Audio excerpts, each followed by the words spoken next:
Hello, everyone. Good morning. I know that there's so many amazing people out there that watch these videos, and I want to talk about something that I think is really going to help people. I hope that in listening to this, that this inspires you to go on a journey to explore what are the patterns that are not serving me. What are the patterns that I've relied on my whole life that are not helping me? We all have these patterns.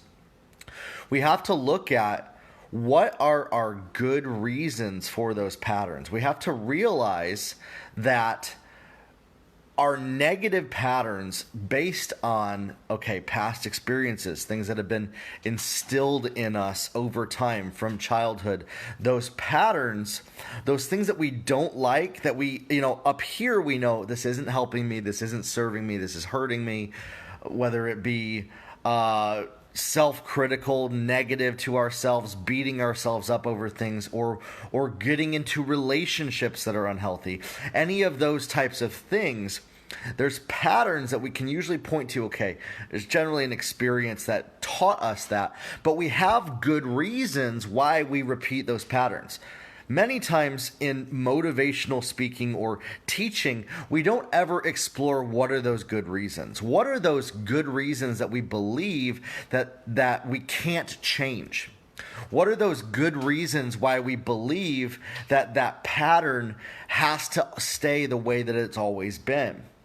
And so we have to come face to face with, why do we have those good reasons? Many times we're ashamed of those good reasons. We're ashamed to admit why we believe that we can't change this. And so we have to write those things down. We have to come face to face with what those good reasons are. And then many times it's tied to a belief that is untrue, that came from repeated experiences. So when you have repeated experiences over your life, over time, periods of time, it solidifies, it strengthens the brain connection that you have that then attracts you to situations that look like what you've experienced in the past. You get attracted to repeat the same patterns. You get attracted to, drawn to, re-solidify, because your brain is constantly looking to validate itself. It's constantly looking to validate its good reasons. And this is why people have these repeated negative things that come up in their life. They feel like they get a little bit ahead and then everything crumbles down. They get a little bit ahead and then they can't seem to break through. And so we have to intentionally realize that our brain is wired to work against us. And realize that the only way to break that pattern is to come face to face with, what's that good reason? What am I trying to validate as well in myself? And then what is the lie that I'm believing for why I'm needing to validate this and my good reason? What are those three things? It's like a triangulation. Good reason, lie I'm believing, and then experiences that validate it. And they triangulate each other. And then ultimately we're in the middle, and that's our existence, our framework of our comfort zone that repeats these negative patterns. So we have to admit those to ourselves. And it's painful. We have to dive deep into that. When we realize it, we can then tell ourselves, what's the truth that replaces this lie about the experience? What's the truth that God says about me? Our identity can no longer be that experience. And I get it. We've all been through different things. You watching this right now, I don't know what you've been through. I haven't been through the things that you've been through, but I've been through stuff that maybe you've never been through and experienced. Things that I'm going to be real honest, I don't feel comfortable talking about with people. Things that I don't feel comfortable putting out there to people. But it's painful still for me to think about some of those experiences. And so those patterns still kept solidifying why I was doing things, why I wasn't able to do things, why I wasn't able to grow in these areas. And I would repeat the pattern in my life. I would do things, I would get a little bit of progress, and then I would touch the electric fence, quote unquote. I would get hurt, quote unquote. and repeat those patterns over time. And so for you, for us, for me, I had to look at what was I believing? What was I doing? What beliefs did I have about what it would mean if I changed this? What was my good reason for not changing that, for not doing those things? What was my good reason, these beliefs that I had? And I had to rewire those. I had to tell myself the truth that, you know what? I don't need to take on and carry false responsibility for things that are not mine. It's okay if things are not perfect. If I make mistakes, it's okay. It's okay if I make forward progress without having all the pieces together.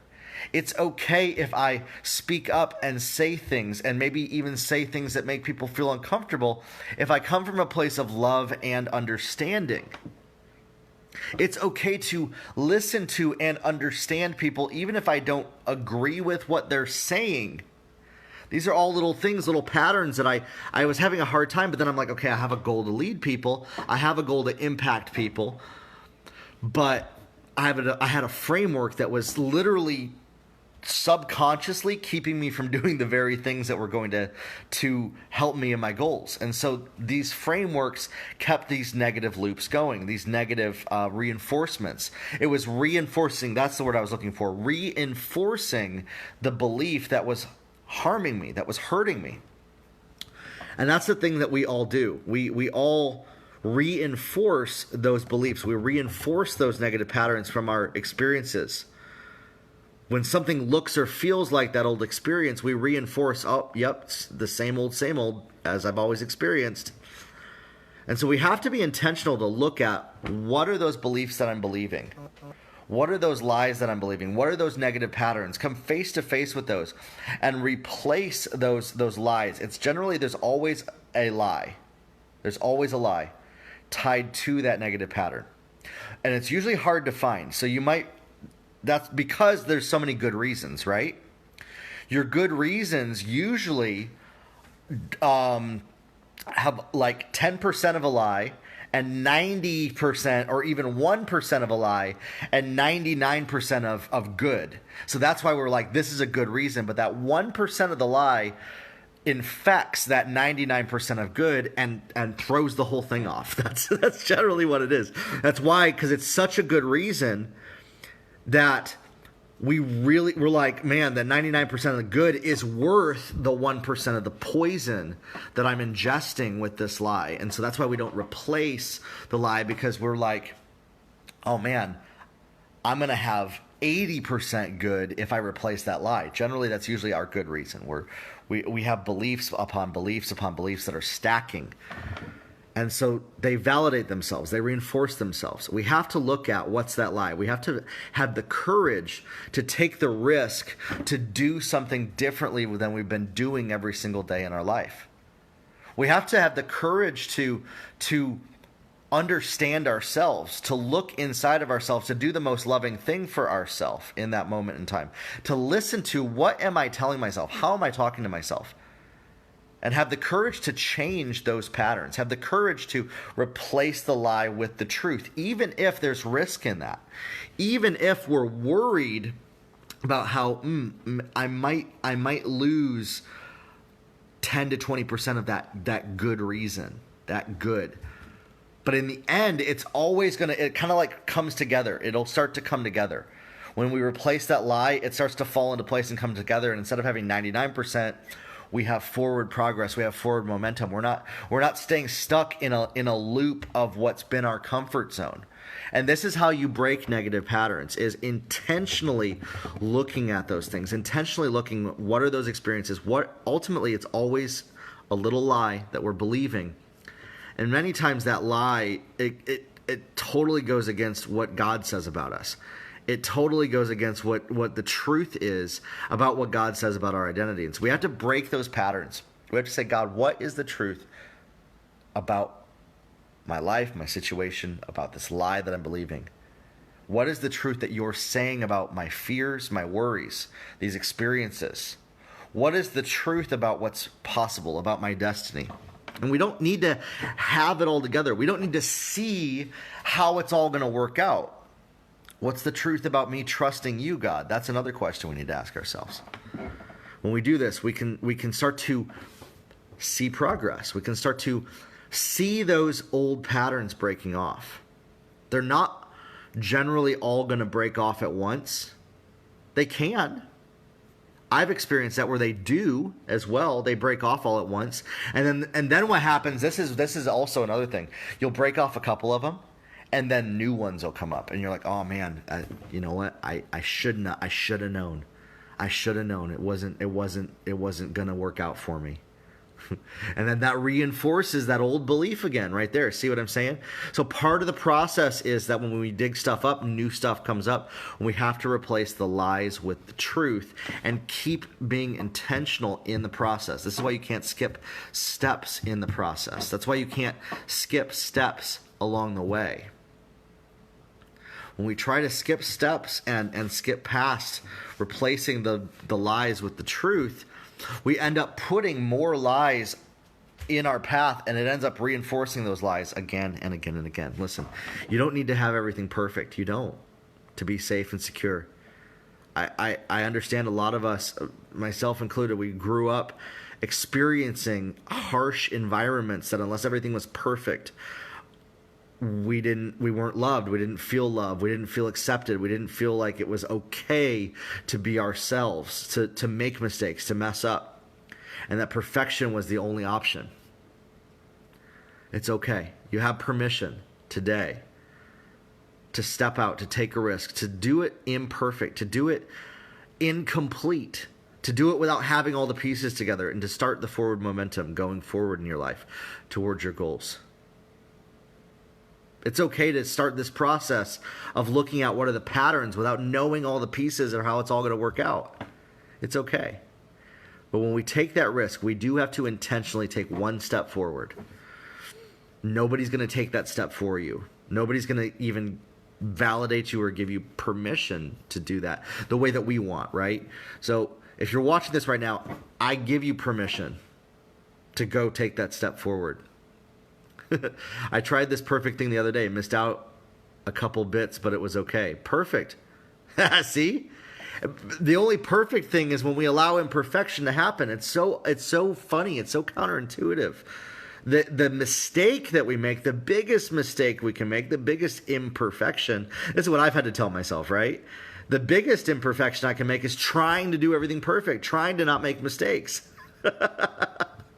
And so then once I was like, okay, that makes a lot of sense. I can still, I know that I can't do anything perfect, but I have to tell myself whatever works best for you as well. It's a mistake to think I can. And so the best thing for me, the most loving thing for me is to accept that there's things I can't control, there's things outside of my control. I can't have everything perfect. Even if I believe it's perfect, it's not. There's always going to be something better. And so loving the process and accepting progress over perfection, that's where our sweet spot is. That's where our results zone is. That's where our growth zone is. That's where we start to see things happen and change in our life. And if you're somebody watching this right now and you want to dive deeper into this, I'd love to talk with you. I'd love to have conversations with you. I have people send me DMs all the time, and we talk through this. We talk through this little stuff. I'd love to, you can hop on the phone. 15 minutes, you go over to my website, schedule a free 15-minute call. We can talk together about this type of stuff. You can join the Grow Your Life community. I have podcast episodes every single week where I deep dive into these topics. This is what that stuff's all about. That's what I do on those. If you're somebody that's serious about getting a different result in your life than you've been getting up to this moment in time, changing the patterns, changing your situation, you have to be willing to do the work, to step out, to take the risk, to do that. And there's nobody that is stopping you from doing that but yourself. You're the only one that can choose to do the most loving thing for yourself in this moment in time. So you got this. I believe in you. Today, it's about discipline. It's about focus. We have to discipline ourselves to do this type of work.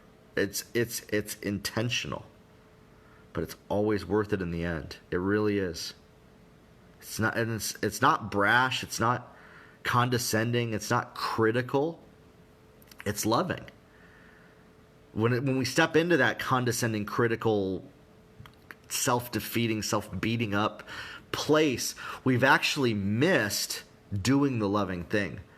Or maybe we've experienced, people that said they loved us, they were like that. And so we think that, okay, love is that. Love is not that. Love is not boastful. Love is not self-seeking. Love is not belligerent. It's not. Love is truth. Hard truth. It hurts, but it's always from a place of compassion and kindness. That's the thing. Have compassion and kindness towards yourself the way that you have towards other people. And you're going to watch some things start to click and start to fall in place for you. All right. Grow your life, everybody. We'll talk soon.